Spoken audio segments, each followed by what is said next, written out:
What's going on, man? We back with another video, dog. Before I do or say anything else, y'all already know. All praise to the Most High. Today we have inside the largest prison in Texas. Now, as somebody that lives in Texas, my head a little close to home. I'm not from here, but I do live here. So, with that being said, in the words of Joe Baker, if you haven't been to the penitentiary, I advise you to never go. Let's get right into it. Welcome to the largest prison in Texas, Cofield. Cofield, man. Razor wire, ooh. Hello, fellas. How you guys doing today? I'm the very first person convicted for murder off of social media. What? You step up in an environment like this, it's like walking through an invisible landmine field. Gotta be careful how you walk.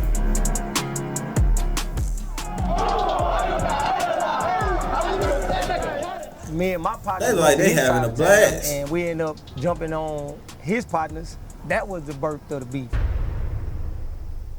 And now y'all in The prison Cofield. together, cool. It's a name that new arrivals to the prison fear. For decades, it's carried a reputation as a brutal and unpredictable place. Located in Tennessee Colony and home to over 4,000 men, it is the largest prison in Texas. In cell walls, tensions can run high. There's racial conflict, gang rivalries, power struggles, and stabbings. Offenders here have taken lives, done armed robberies, and the most violent crimes you can imagine. Folks, this is a brutal place to be incarcerated. Like most prisons in Texas, it is without air conditioning. And here, both inmates and staff suffer through temperatures that can reach over 110 degrees. So at work here are innovative programs that the Texas Department of Criminal Justice is piloting in an effort to rehabilitate these men so they can one day be well integrated back into society. The man that takes us into the Cofield unit goes Why by the hell Sam. y'all got peso with y'all?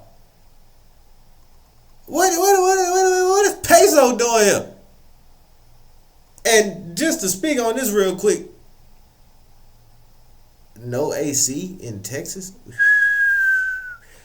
Cruel and unusual punishment. At one point, Why the Sam fuck is was peso named with y'all? one of the most powerful gangs in Texas. Of the 30 years he served in prison, 10 of them were in the Cofield unit. He was once Peso a man just that be had there. no He don't regard even for be human saying life. nothing. But now, a changed man, he has dedicated his life to helping others break the cycle I of see the violence Versace and live a life shades. built on purpose and positivity. Alright, Today, I'ma he stop. brings us into the Cofield unit to show us what he and the men have been working on. Join us now where no camera has gone before. Life is a mission, an adventure, a journey, and to those bold enough to dream and take action, treasure awaits them. So for the renegades, the outlaws, and the risk takers, this one's for you. This is the Underworld Collection, available only at TommyGMcGee.com. I might have to see what's up with that. Renegade? I'm Renegade Ruger, guy. Double R to the fullest. To the career, to the fullest. Why is peso with y'all? Like, what is peso doing there? We left Dallas early this morning. We took a lonesome highway road to Tennessee Colony, Texas. We're going to be visiting the largest prison in Texas. The United States locks up more people than anywhere on earth by far. We lock up about 1% of our entire population of our country, which is a wild statistic.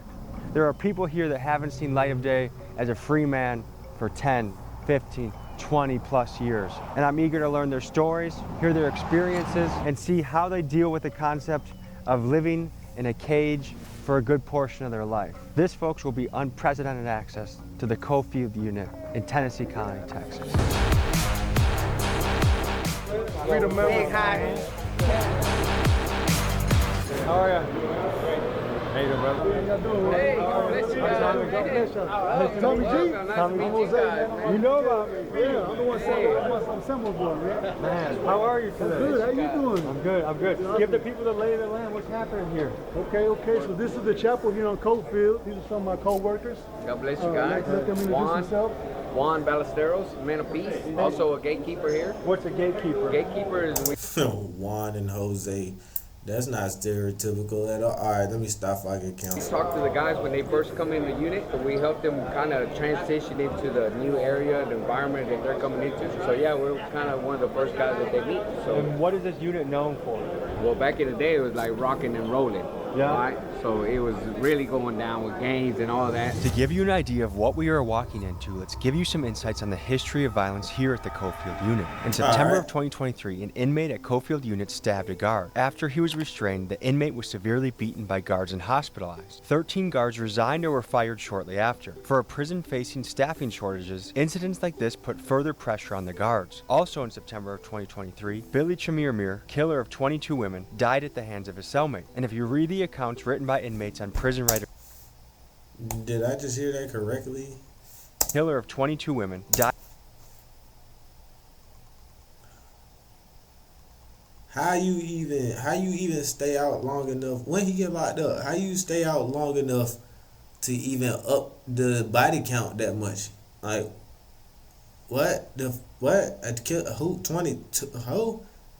Were they not trying that hard to look like after number 2? I feel like they never mind. Died at the hands of his cellmate. And if you read the accounts written by inmates on PrisonWriters.com, you'll see countless stories of men being stabbed, strangled, and extorted. So knowing full well the violence that lurked within these walls, my aim was to find the humanity within these men. When I was there, it was a very violent, volatile environment. Violence is what set the standard.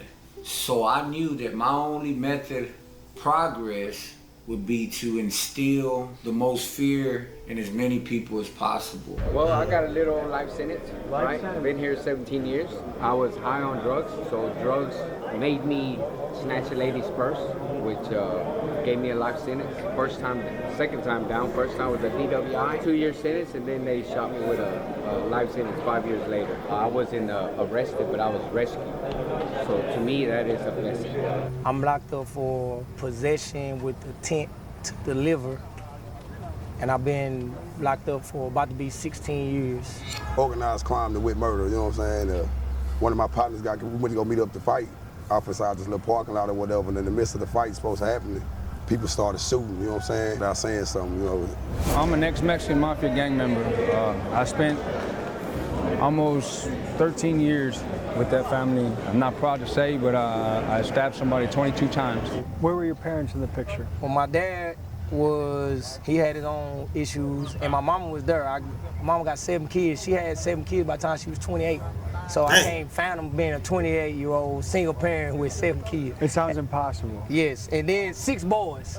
But I realized as a grown-up, you know, that, man, it was like borderline impossible for my mama to do that stuff on her own. You know what I'm saying? I grew up with my mama and my granny, really, you know what I'm saying, and my aunties and stuff like that. But my daddy, he was here and there. So growing up, man, my mama really, she was there, like, we was into like the church or whatever, you know what I'm saying? But as I got older, I started getting kind of tired of it. So, but my mama always told me to like do the right thing, you know what I'm saying? Seeing for it's good and positive on me. But as I grew, I kind of got with the wrong crowd and I started seeing the money, the cars, the jewelry, you know, stuff like that, you know, typical neighborhood stuff, and things flourished into stuff that it wasn't supposed to be, which led me right here.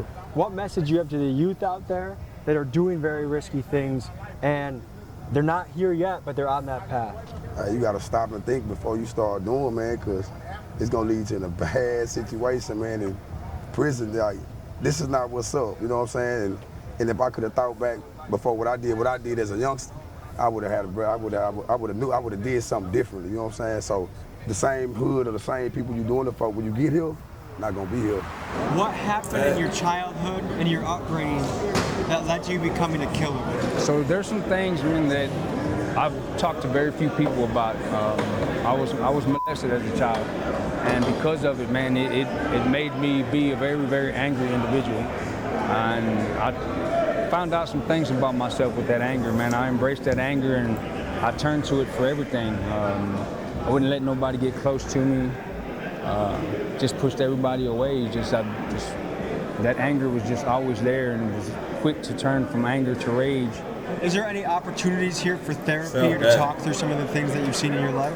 Well, I've talked to people who I know that are on the same page as I am, and changing and growing up in life. I've talked to them about these things. Some of them are shocked at, you know, the things that I talked to them about what's happened and, you know, where it led me.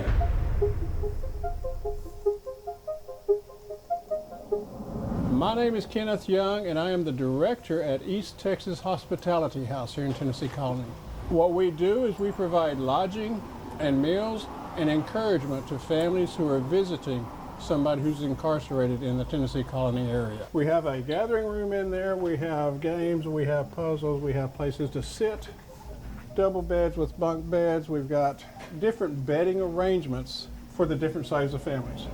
Sometimes they just need prayer and a hug, and to know that God's love is surrounding them. And That's what's part of up, our family man. when they come here. They mean more to us than just someone off the street because they become part of our lives. I'm here visiting my brother Charles Breed, Okay, and where are you from? California. And how did he end up all the way over here? He got caught up. He got caught up in some. In Texas, it's crazy. I don't feel the time he got was it didn't match the It didn't match the crime. a lot of people what they get for that crime. I feel that they railroaded him because of who the victim was and who the victim knew. The victim was related to the chief of police. They didn't even really give him a chance. What was the crime and what was the time? Murder, self-defense, and they gave him 50 years. They said he was guilty before they even said he was guilty. They said he was guilty 3 days before they even put the real motion, like, okay, you're guilty. Like, No, we are sacrificing, but it's a sacrifice that I don't mind. It's because they railroaded my son, and you know, like a crime was committed. Yes. But he was fighting for his life at the same time. Like, tell him that we love That him. lawyer praying for him. Charlie, you it know makes I a got big you, baby. difference. Tell him keep his head up and, just inspire others in there. The lawyer makes a big difference. If it was court appointed, I can see exactly And why what that role went does like that. religion play in y'all's life? Religion played the biggest role in my life because if it wasn't for God, if it wasn't for my relationship with Jesus, then me and you wouldn't even be talking right now. You're going to hear religion mentioned a lot in this episode, so for reference, we're talking to a group of guys who are involved in the Christian ministries within the prison.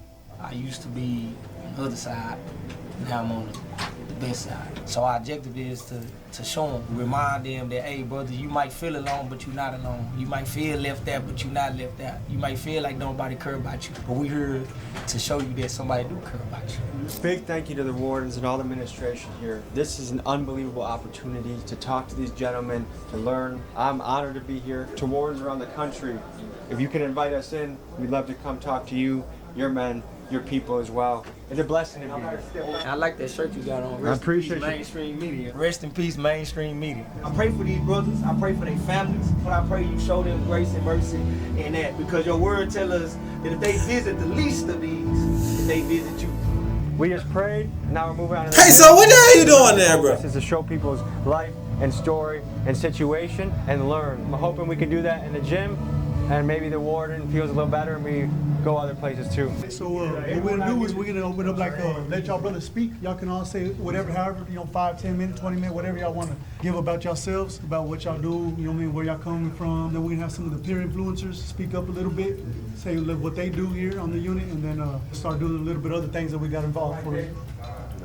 It's that fun, man. I think it'll be a good day. Are we gonna get to eat the lunch here? Yeah. Yes. Like the actual lunch? You wanna eat that? No, you don't wanna eat that. I wanna try it. You wanna try it? I wanna try it. All right, we'll take you. You want just the regular? I'll do a food review, yeah. The crab and the ribeye, please, okay? The regular? What's for dessert? Is there like a hot fudge sundae or something? Oh, man. Yeah. Cheesecake?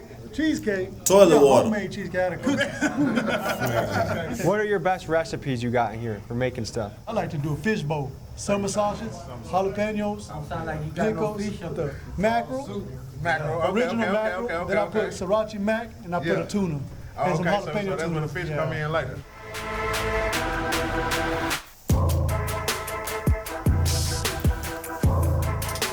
That's a very big place, bro. It don't even. I don't know. Wow.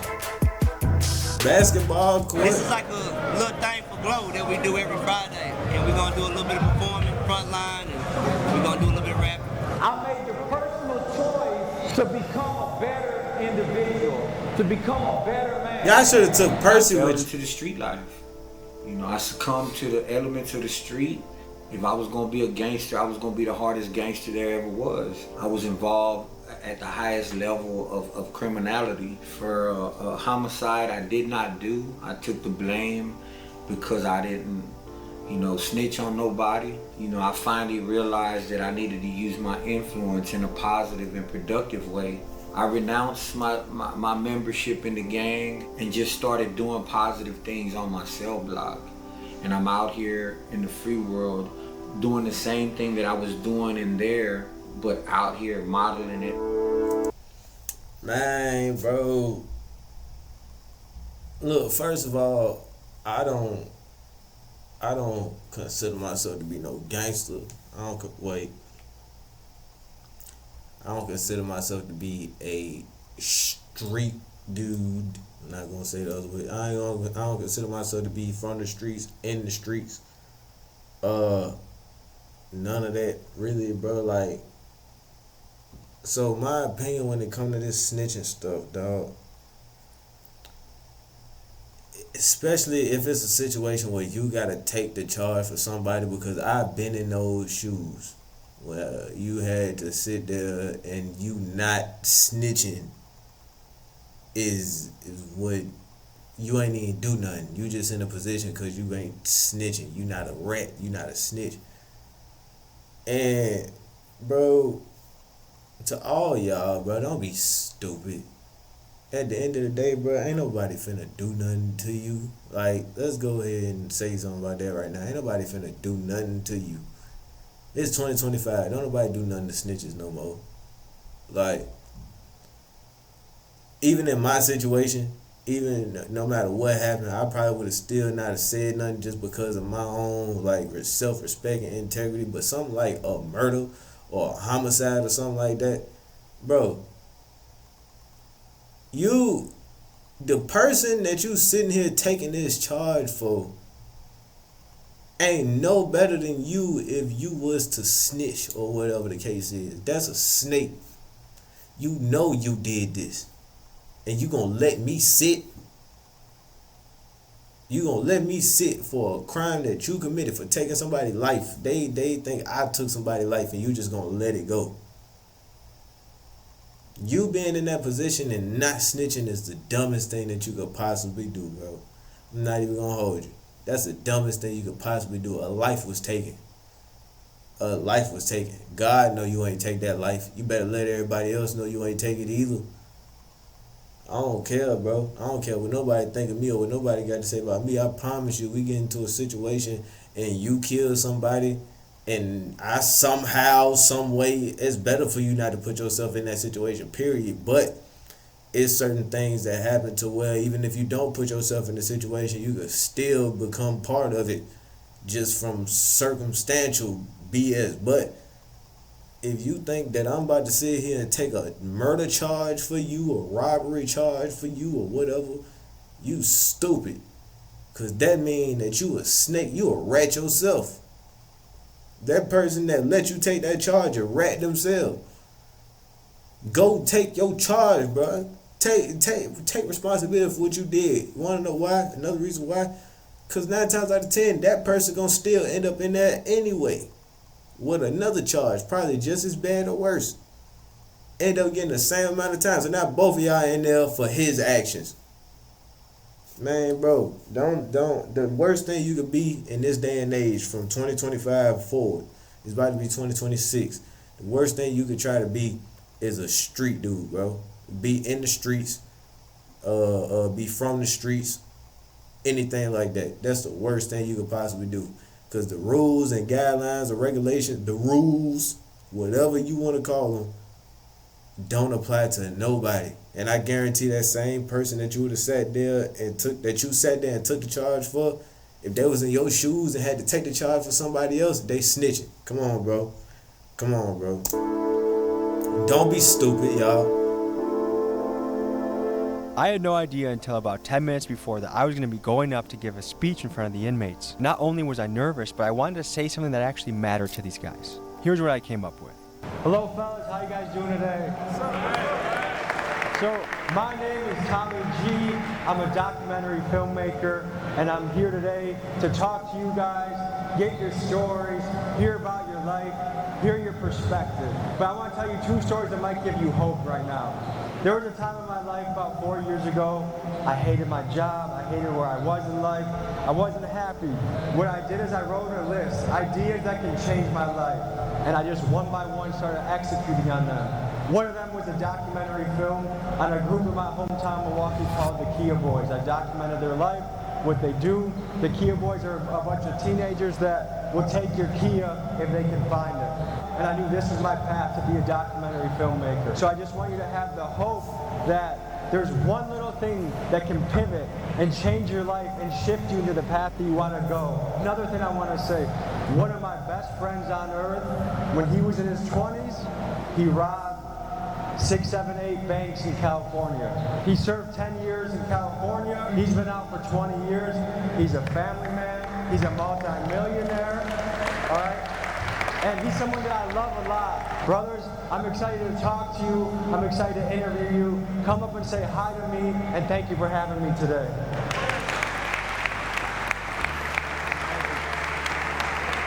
Real talk. Real talk. That's something I never expected to do, but I'm glad I did.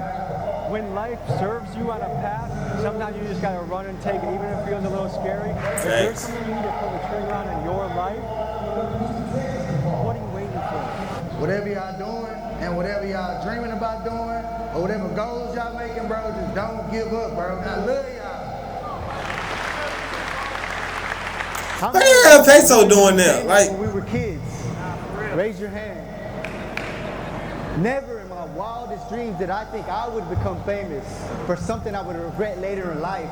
I'm the very first person convicted for murder off of social media. If you look up Tienda versus State, I'm the very first one convicted through the United States. Posting pictures of myself, but because I had gang-related tattoos, they were saying that I was staying in contact or recruiting gang members. And then somebody started talking to me negatively on social media, so I started talking negative back, and that led into incriminating myself. It wasn't until a man came up to my cell one day and asked to pray for me. And you know what I did? The monster in me, I cussed this man out. F-bombs, the Lord names in vain. Come to find out, he was a unit chaplain. And as he's praying for me, I stop a mid-sentence to stop because he said that I would go back to population. I told him I'm in SEG, how am I gonna go back to population? My God could do the impossible. Do you actually believe in your life God could do the impossible? Yeah. Not only did God restore my family, my mom came to see me. And it wasn't until she came to Cofield and I finally got to hug my mother after 5 years in a soft voice. She tells me like an angel, I'm so proud of you. God bless, and if it wasn't for God, I wouldn't be taking the steps today. Thank you, gentlemen. Yes, sir. Real talk.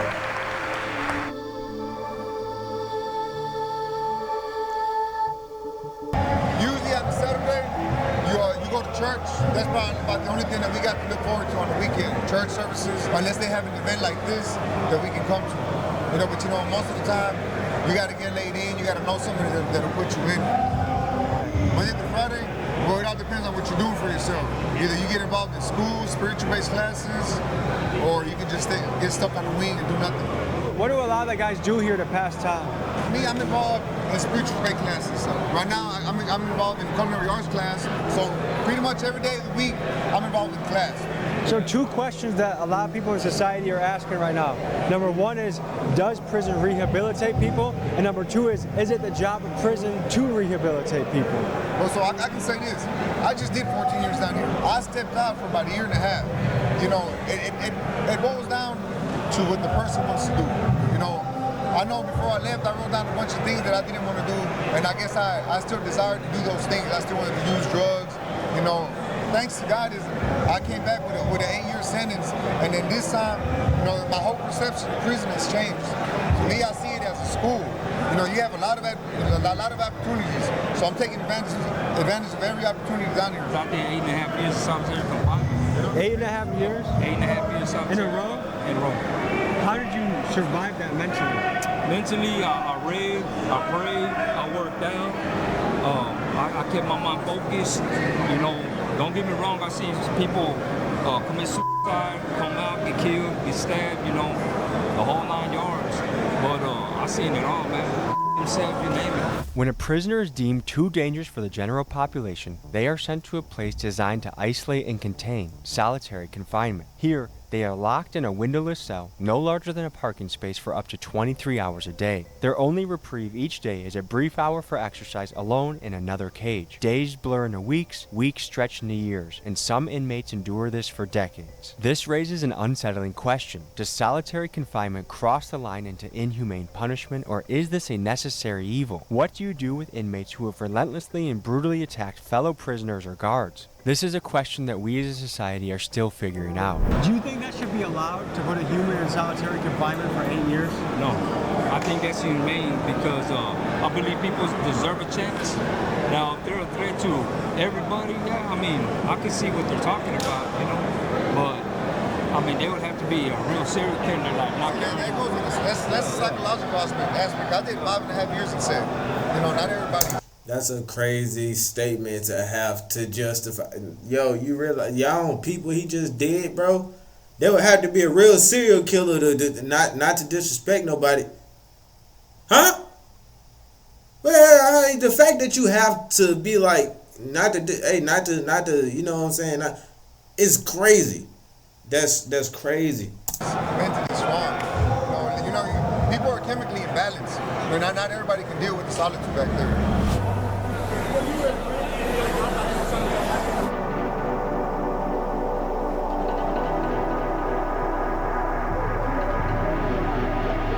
Y'all look like y'all having a blast to me, I ain't gonna lie.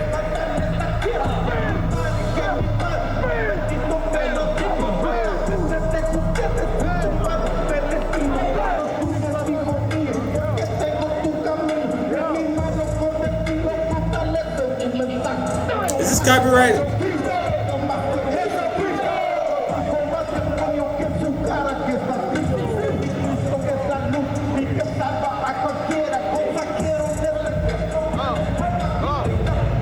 Have you eaten yet today? No, not yet. Normally, is breakfast served earlier? You just didn't go? Oh, yeah, it's too early for me. Breakfast is approximately about, let's say, 3, 4 o'clock in the morning. Breakfast is at 3 or 4 in the morning? And it's not very filling. Well, just due to the schedule, because it's such a large unit, I would believe on other units, they probably serve at different times. But on Coatfield, it used to be at 2 o'clock, believe it or not. So, in the morning. In the morning. So and then you go back to sleep. And then you got to go back to sleep. And a lot of people have to get up and go to school and things of that nature there. So people are in general used to get up around about 3 o'clock and starting our day then, and then we'll end up going to bed around about 10, 11 o'clock at night. Bring them home. Bring them home. Bring them. Bring them. Finish it. Bring them. Finish it. Go deep. Finish it. Bring them. Go deep.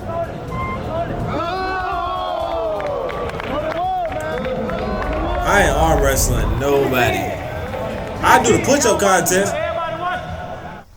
For the show, I do a push-up contest. I ain't arm wrestling nobody though. That's the dumbest thing ever. I done seen too many people arm get broke.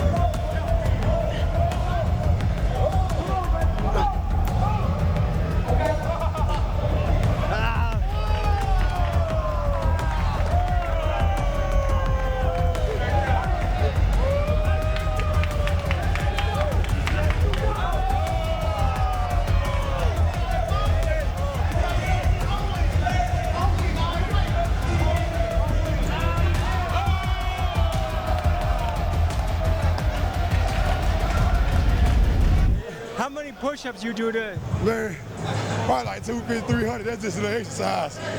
But them right there, that's something different. What's the most you've done in a day?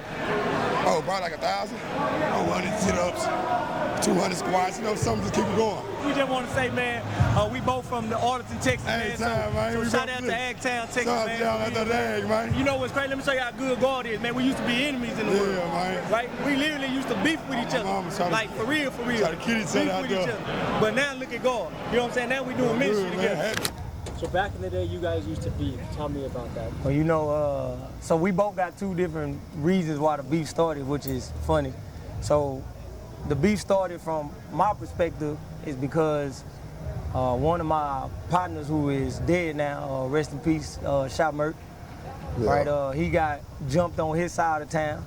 So then me and my partners went to his side of town, and we ended up jumping on his partners. And then to him, that was the birth of the beef. When they jumped my people, they thought we jumped his people. I'm like, man, nah. So we really just, we clashed and started really killing each other for nothing, man. How many people do you think died in this beef? I know I had like 3 on my side. Nobody from my side died, but I lost more homeboys to the system than I have to death. And how far did each squad live away from each other? Man, we went 10 minutes apart. Yeah, we about 10 minutes. What does it feel like now to have peace and love for each other? I mean, it's good. I mean, yeah, I ain't gonna lie, it make me think about all the life lost and that years wasted, only to conclude that we all right. Yeah. Nah, for real. That's what it is. The only reason we're in here today is because of this man here, Sambo. Tell the people your story. Well, I did 30 years in prison for murder I didn't do, but God put 30? it in my heart to... Exactly my point. 30 of them. Do you know how long a year take, folks? 365 times 30 for something I ain't do. Nope. Ain't happening. You can call me a rat all you want to. You can call me a rat all you want to. I don't care about none of that. I ain't do it, Your Honor. He did it. Yeah, him right there. He did it. I don't know what else you gotta. Hey, look, y'all. Where the evidence on me? Well, he did it. Got me messed up. I don't even need a lawyer. He did it. Hey, you talking about? You better go take your charge, nigga. What you mean? You gonna let me sit? You ain't my partner. I don't care nothing about no street code, no none of that. You ain't my partner, man. Only time I do something like that for my daddy, my brother, my children, somebody like that. Somebody like that. And even then, I'ma still look at you sideways, because the only person I won't look at sideways is probably my children or whatever the case is. Or if I have a talk with my dad and let him know, look, I got this, bro. I got this. I need you to make sure this, that, and the third while I'm in here. I need you to do this, that, and the third, and I need you to do it. I need you to do it. Do not fail me. But other than that, homeboy or something like that, I don't even like you that much. Man, yeah, all right. Come back to prison after doing 30 flat years. Tell me about the innovative programs TDCJ because you ain't want to snitch. TDC offers a vast array of innovative programs. They offer the field minister and what to do that did it. That's what I want to know. Program. They offer the faith-based dorm program. They offer the self-harm program. TDCJ has put these programs in place, but they're all volunteers, so it's up to the offender to take advantage and to seize the opportunity and make the most of it, to acquire the tools that they need while they're incarcerated, so that way they can come out here to the free world and have the tools that they need to reenter back into society in its proper context. So today I walk as a father, a husband, and a man of God. But my example is one so that I can give inspiration and motivation to the brothers that are locked up. Tell me about your 11 years of administrative segregation. It was a time of reflection and introspection. You know, I was there because the system couldn't control me because of my violent nature.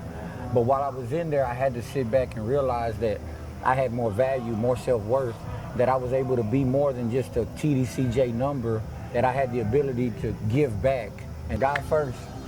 One big question we have to tackle is, when is the right time to release someone back into society? How can we evaluate when someone has truly changed and is no longer a threat to safety? The U.S. Department of Justice ran a 24-state study and concluded that 82% of inmates were arrested at least once more within 10 years of release. But why is this? Environment, job opportunities, socioeconomics. I mean, we are talking about millions of men that are oftentimes locked up during what is supposed to be the most productive and fruitful years of their life. And it's a shame, but I have one idea that might help. Most of these guys are released from prison without a dollar to their name, so many return to the same ways to make money that got them locked up in the first place. What if instead of these guys working for free, like they do in Texas, or 9 cents an hour like they do in Illinois, what if we paid them a little bit more, so that when a man who has served and worked for 10 years gets out, he has a nest egg in which he can rent an apartment, pay for transportation, and buy the necessities he needs to exist in the free world. Maybe I'm just a pot-smoking hippie for saying this, but if the goal is to truly rehabilitate these men and make society better, then let's put our money where our mouth is. How many people are in each cell?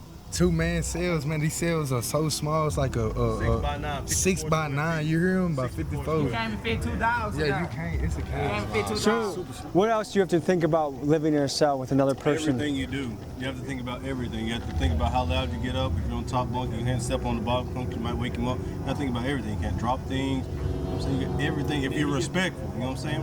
What do you wish would change about the justice system? I wish that they would really take an individual and look at the history that he has in his prison and the true change that he made. It's a lot of brothers in here that had committed crimes as kids and they're still in prison with too high sentences. And they've changed their lives. They done went to college. They done all type of things that won't give them an inch. Unfortunately. By show of hands, who would say they grew up in poverty? Show of hands, how many of you had your father in your life growing up as a kid? How many of you didn't? Do you feel like that was a big reason why you chose the path you did, was a lack of a father? Of course, of course. My father was there. It was more so the attention. You know, I mean, I lived in the household with my dad, but he didn't show me that fatherly attention that I expected from my father. That's why I lacked that. How many of you think in some way prison was actually a blessing for your life? How many ever tried to pay the laws off? Somebody called the doctor, because I'm sick of this. In my heart, it was blacker than some licorice. And just like cinnamon, it was hard to swallow. Yeah, my old lifestyle, it was hard to follow. But Christ came. My life changed. He renewed my mind, new mind frame, filled with the Spirit. That's how I maintain. Now I do everything in Jesus' name. But it took me to getting locked up to find freedom. Met Christ and I realized I really need him. Because like the children of Israel, I was lost people. Now I'm playing the role of Moses because I'm trying to lead them. That was the ending. I guess. Man, like I say, bro. I do not consider myself a straight individual. I don't want to be. I would much rather be a millionaire. I'd rather wear suits all day and walk around with a briefcase full of whatever in it. I don't see the appeal to being a street dude. I got whatever little stuff going on that I got going on, but hey, being in the streets don't get you nowhere but in there. Like I don't. Anyway, if you watching me and you want to be in the streets, stop watching me, gang. Real talk. Other than that, stay out of prison, bro. Eat fruits. I don't think much fruit is in there. Get money on. I don't think you make too much money on in there. And if you do, you can't really buy too much nothing with it. So, you know what I'm saying? You should probably not want to go there. Is something wrong with my green screen, folks? I think something wrong with my dang green screen. Something been wrong with the green screen this whole time, bro. Why y'all ain't say nothing? Alright, bro, I'm gonna catch y'all in the next one. Don't take charges for nobody and stay out the streets and don't go to prison and eat fruit and get money. I don't know, man.